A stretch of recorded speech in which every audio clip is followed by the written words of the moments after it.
By now, we've all heard about the recent assassination attempts on Trump's life, but what if I told you there were even crazier attempts on former presidents that you probably never even heard about? Get ready, because here are 5 unbelievable assassination attempts that redefined America's future on Girl Math, Boy Math.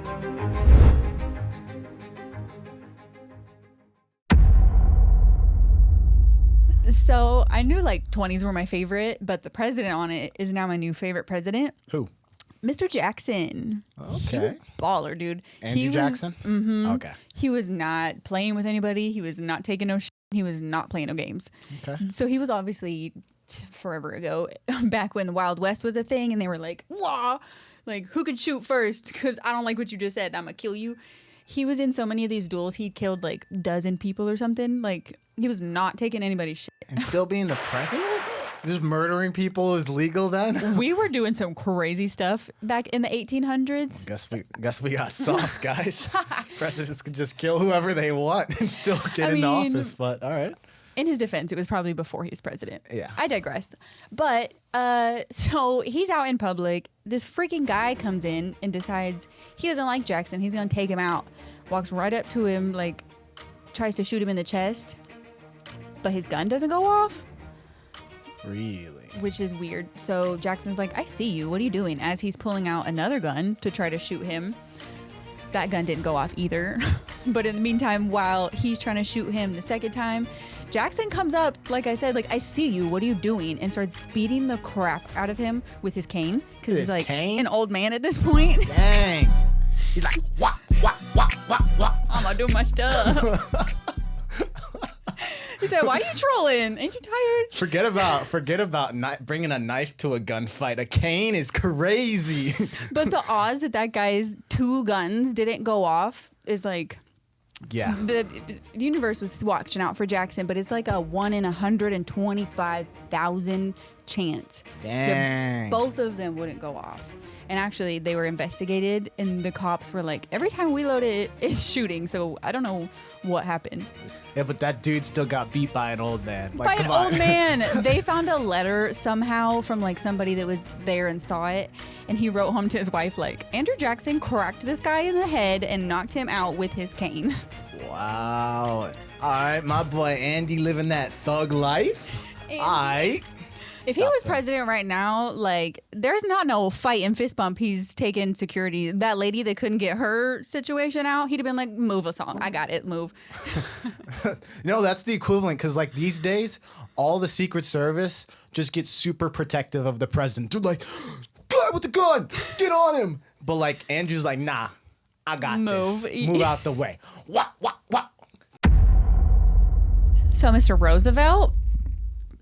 Sorry, I just burped into the microphone on accident. Sorry, guys. So the Bull Moose Party, the only third party, super baller because they're tough. And that's why he won. And also known for being like kind of Wild West vibes, a little cowboy sort of situation. He's what started that being like all American, our president in a cowboy hat. But a lot of people really did not like him, and he really did not care at all. So he's on his way to a rally or whatever to speak to people, and he stands up in his open air car of like, you know, Model T situation, waving his hat, so nice. 5 feet away from him, somebody shoots him in the chest. But this bullet like spanked his eyeglass thing that was metal and his 50-page speech. And he just was like, "Dude," and like coughed into his hand and was like, "Is this in my lung? Okay, I'm good, cool." Wow. So the the crowd obviously turned into a mob. They were like, "What is wrong with this guy?" But a good old cowboy, he said, no, don't hurt him. Bring him to me. Bring him over here. And he's like, "What was that? What are you doing?" I'm going to bless my child who just tried to assassinate. Yeah. No, bro. I'm going to bring Andrew back, bro. Nah, dude, you ain't coming up here trying to assassinate me, and then I'm going to be like, no, don't bring hurt him. him. Don't hurt him. Don't hurt him. No. Yeah, so he's like, "What are you doing?" And meanwhile, he just got shot. He's like, "Nah, don't hurt him. Bring him here." Having a conversation. And then he didn't get any answers. He's like, "All right, go to the police." His motorcade person was like, "You're going to the hospital, right?" He said, "No, get me to my speech. Takes more than one shot to kill a bull moose. What do you think this is?" So he gets there, gets up on stage and like opens his vest and was like, "I don't know if you know, but I'm pretty cool. I just got shot." pulls out his freaking 50-page speech. Is like, look, it saved me. I'm still gonna give this. I just might be a little quiet. I need you to listen. Nah, see, that shows the difference. Like, we all saw what happened with Trump's situation, and like, he only got to do this. He didn't continue his speech. They're like, no, we got to get the president out. No, Ted's like, nah, I'm finishing my stuff right here. He said, Don't get me to try my to take speech. me in no motorcade. I'm finishing it right here, right now. A 90-minute speech with a bullet in his chest that, fun fact, was there for the rest of his life. Wow. Okay, so the fact that he got shot and it stayed in there and there was no damage to him. Yeah. Kind of insane. Mm-hmm. He's like, I know what to do here. Let me make sure it's not in my lung. Cool. Let's keep it moving. Next, we have the deadliest and probably the stupidest of stories that I have for you today. So we're back in the 70s. This guy is pissed, hates his life, thinks that this country sucks and it's all the president's fault that his life is not, he's not big ballin'. So he comes up with a plan. He decides he's going to go to the airport with a bomb strapped to his chest with gasoline in it and a gun. Because again, 70s, you can take whatever you want to on an airplane. Yeah, because there was no TSA at that point, right? Just whatever.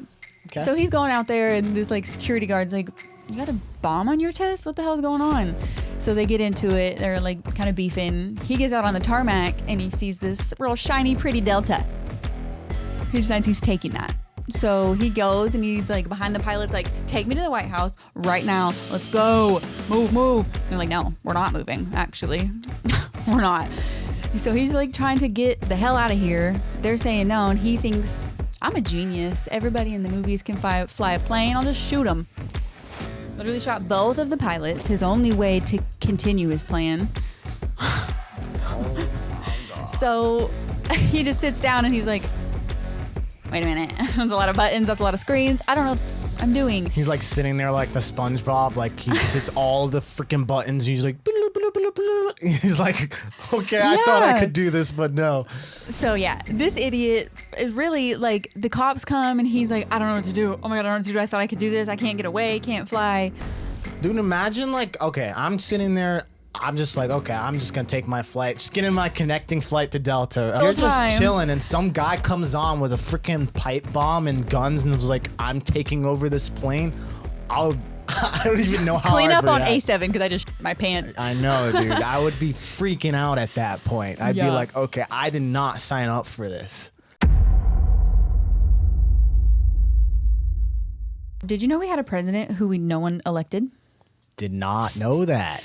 Did not know that. In the 70s, there was a lot of scandal going on. The Watergate situation happened. Oh, okay. After that, the vice president said, I'm out of here.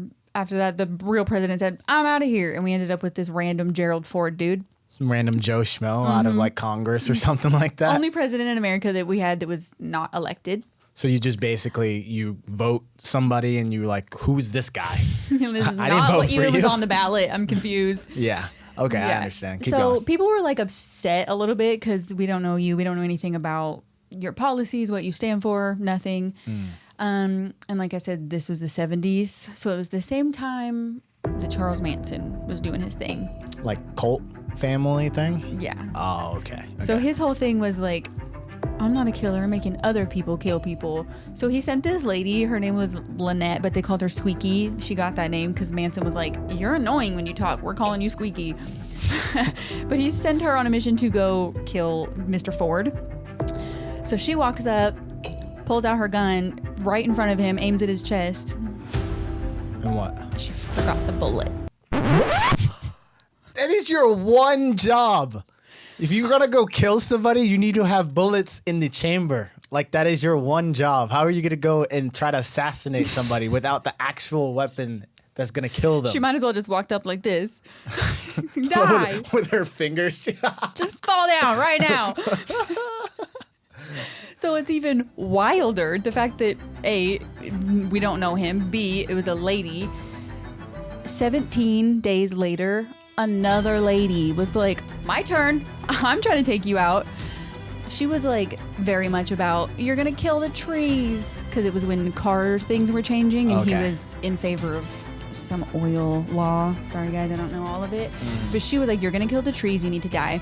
So she is trying to shoot him from across the street and misses completely. She hits the wall beside his head, like, and she's so just out in the open dumb about it. Some random other lady tackled her and was like, "What are you doing?"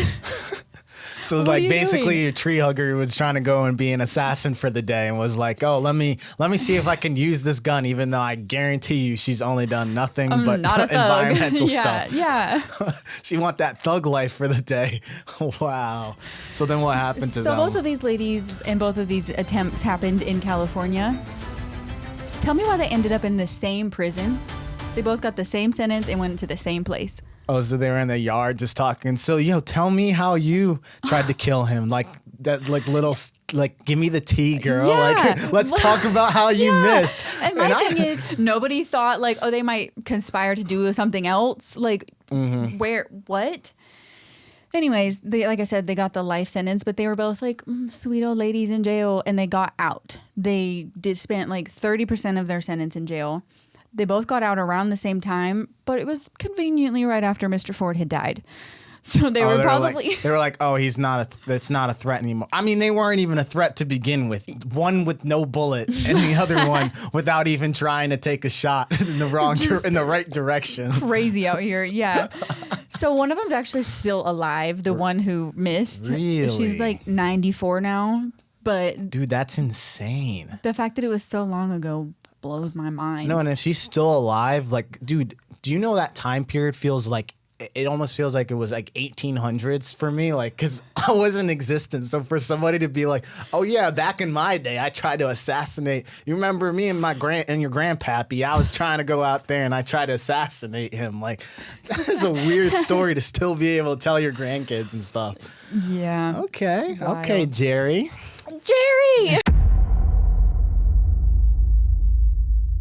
So you know how in high school they have like the most likely to this. Mm-hmm. If there was a president that had the most drama, who would you vote for? I'm gonna have to say like Mr. Billy himself. Mm-hmm.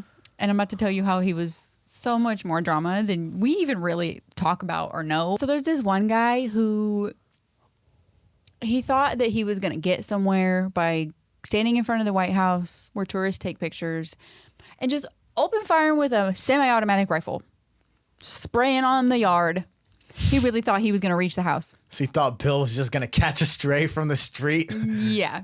Literally, tourists took him down and was like, stop. What are you doing? This is stupid. That is deranged because, first of all, did you not go and just do a simple Google search to know exactly that? Oh, well, Google wasn't out probably by then. But did you not figure out the fact that the White House has bulletproof windows? So first of all, you might hit some random Joe Schmo cleaning the lawn or something like that and not even hit the president. Like, I don't know that he was Delulu. Something was wrong. So there's this other guy who he stole somebody's plane, like how people have like 4-passenger planes. He stole it, decided he was going to crash into the White House, got 90% of the way there and said, never mind. And just like landed in the yard, freaking real close to the house, but didn't hit it for whatever reason. The White House is huge. How do you miss a little itty bitty tiny plane? Not that I wish that, but like, dude, come on now. Huge white thing in front of you. You had one job. So close, yet so far. Wow. So he just did the little airplane, like. Yeah. Wow. Absolute big time fail. And if that wasn't bad enough, Billy wasn't even home. He didn't even think to know if the president was there. Didn't even check the schedule. Yeah. So the last one, and actually the craziest. So this was like 94, a long time ago. Clinton was in Manila. This is the Philippines. I don't remember what he was doing there, but he was on a trip to go to a meeting, drive in, and his motorcade said, we just got a message. We are not taking a single bridge. And Clinton was like, what? I'm late. What do you freaking mean? This is annoying. What had happened was they intercepted a message that there was a bomb under the bridge. It was called, they were like calling it the wedding cake for some reason. They heard that and they're like, we're not doing that. Clinton was very irritated. They were 45 minutes late, pissed, but it actually turned out there was a bomb. Oh, so because he didn't know about it. Yeah. You want to know the craziest thing and who put it there? You're not ready. It was Osama bin Laden. Osama? People really did not like Billy. Wow. Yeah. Yeah. Now, why wouldn't they tell the president? Like, that's something so simple. Like, if it's like you going in an Uber and he's like, no. We're going and we're going to go take. You're going to think you're like, where are you taking me? My first question is why? What is happening? Yes. What? That's simple information. Just be like, we are informed that there is a bomb there. He was just being And sassy. we're taking like a detour. Man.